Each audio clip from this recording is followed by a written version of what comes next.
kakauwi lang. Galing shopping. Shopping. So, mag-unbox ako ng mga binili namin. Maaga kaming bumili. Para sa Pasko. Mga pangregalo. So, unbox natin. Grabe naman yung pag-ano ko. Higot ko eh. Here we go.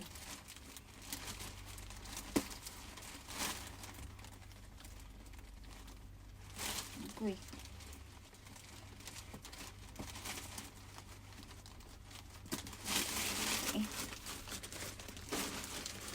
So, yung mga nabili namin. Ito para to pang lamig. Ayan, para to sa pamangkin namin. Para kay Shushu. Ayan. Pag pumupunta sila ng sa ibang bansa o ibang bansa. For example, pag Armenia. Ang ganda, mura lang. Nasa ano lang to eh.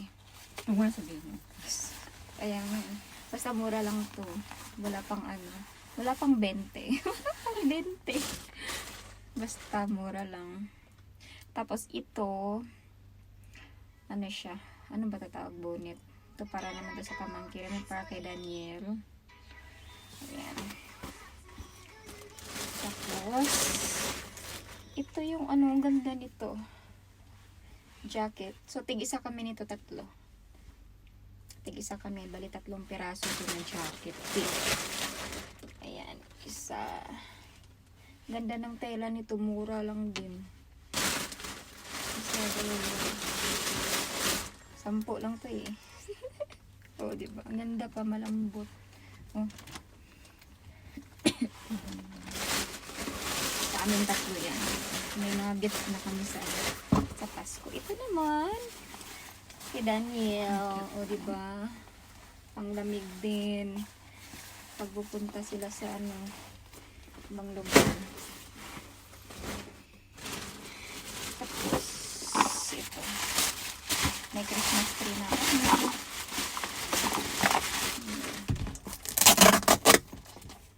Christmas tree to. So, mamaya yun.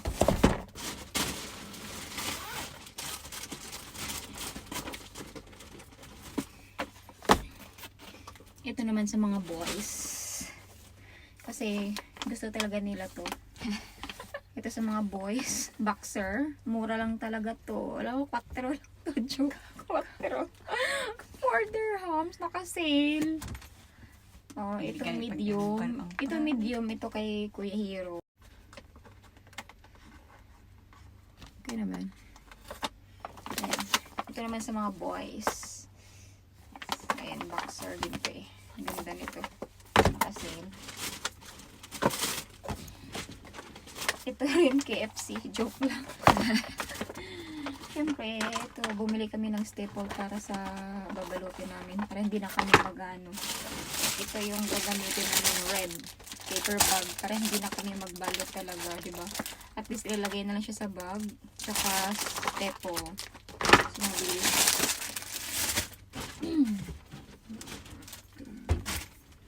Tinanggal na yata price natin. Tapos ito naman, kasi yung kapatid namin mahilig sa maluluwag kasi nag-home service siya. So, ito yung naregalo namin. Oh. Black. Ayan. So, tig-isa kaming gift. Ito kay Ate Ibon. Wala naman sa tapos ito, jacket. Kay Ate Ibon, naregalo niya daw sa ano niya. Kasama. Ito, mura lang to yung mga jacket. So, sa mga gustong pumunta doon, pumunta lang tayo doon.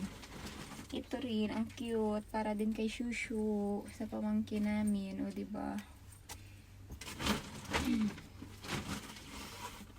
Ito, sa kanya naman to.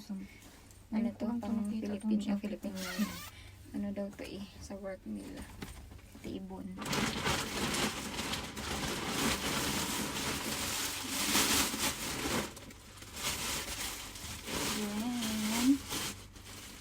Ito. Ano lang to? 2 dirham. No? Ito nakita ni Ate Ibon. 2 dirham lang to. Mura. O diba? 2 dirham damit. Sa akin to, nakita niya. Ito. Di ba meron na sa Ibon? Ito, kasi magbe-birthday yung kapatid namin sa November 22. Ayan. Ito yung gift namin sa kanya. Malalaki. Tapos ito, dirham lang din po ay. Pag nilang ito ng short. Dirham. Napakamura. Ito rin ang ganda ng kulay. Bagay ito sa akin. Ang ganda ng kulay. O, diba? Siyempre, ito sa mga boys. Sa aking baby love. Pambahay lang naman ito nila. So, para wala lang kayo maisip kasi mura lang din siya, diba? Para terno sila na Kuya Hero. Ayan, tig-isa sila.